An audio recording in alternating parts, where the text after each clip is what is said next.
Hello everyone, welcome to our channel. బంగాళాఖాతంలో ఏర్పడిన మరొక ఉపరితల ఆవర్తన ద్రోణి ఉత్తరాంధ్ర జిల్లాలకి పొంచి ఉన్నటువంటి వర్షాల ముప్పు. వివరాల్లోకి వెళ్తే వాతావరణ పరిస్థితులు ఏంటి, ఏ జిల్లాలో వర్షాలు పడితే తెలుసుకునే ముందు మీరు ఇంకా మన ఛానల్ కనుక సబ్స్క్రైబ్ చేయనట్లయితే వెంటనే సబ్స్క్రైబ్ చేసి పక్కన ఉన్న బెల్ ఐకాన్ ని కూడా క్లిక్ చేసేయండి.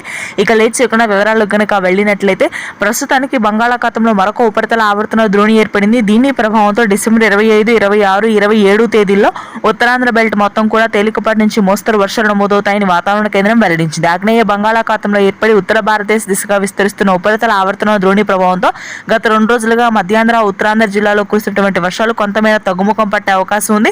మరొకసారి ఉత్తరాంధ్ర జిల్లాలకు మాత్రం భారీ వర్షాలే ఉండే అవకాశం ఉందని వాతావరణ కేంద్రం వెల్లడించింది. శ్రీకాకుళం, విజయనగరం, విశాఖపట్నం, పార్వతీపురం, మన్యం, మల్లూరు సీతారామరాజు, తుని, అరకు, పాడేరు, లంబసింగి, సీతమ్మధార, టెక్కిలి, రాజమహేంద్రవరం, భీమవరం, రాజమండ్రి, కాకినాడ, అమలాపురం, ఐపోలవరం ప్రాంతాల్లో భారీ వర్షపాతం నమోదవుతుంది. ఇక ఏలూరు, ఆ తరువాత విజయవాడ, గుంటూరు ప్రాంతాల్లో మాత్రం ఆకాశం మేఘావృతమై చిరుజల్లులు మాత్రమే నమోదవుతాయి. కానీ భారీ నుంచి అతి భారీ వర్షాలు ప్రస్తుతానికి నమోదయ్యే అవకాశాలు లేవు డిసెంబర్లో.